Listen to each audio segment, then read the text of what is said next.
ko ninyo napunta sa sulod. Tibog na awat sa sulod. Tara, babanta dito. Pasok na tayo. Ito kami sa loob.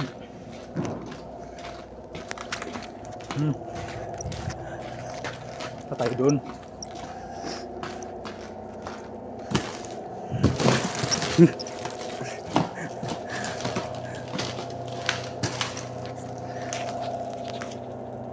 So guys, ang lamig sa loob.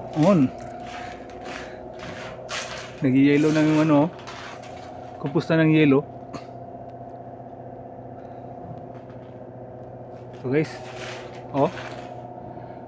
alam mo dito parang sa Alaska ako.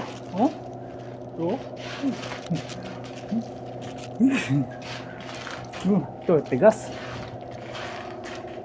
Guys, pag nandito kayo sa loob, sobrang lamig guys, Ito. Nag-yelo na. Ang tigas na ng iba dyan. Para akong nandito sa Alaska.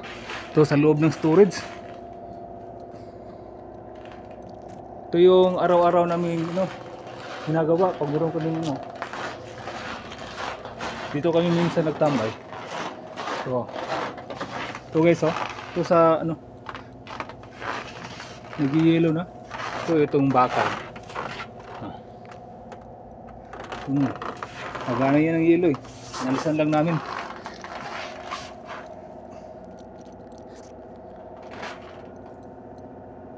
Ito yung compressor nyo. Ito yung nagbibigay ng nagbibigay ng lamig dito sa sa loob ng storage. Para magkaroon ng lamig yung sa loob. Para hindi hindi masira yung mga produkto dito sa loob. Ito bakante muna kasi kakaalis lang kakakuha lang ng mga produkto. Salamat.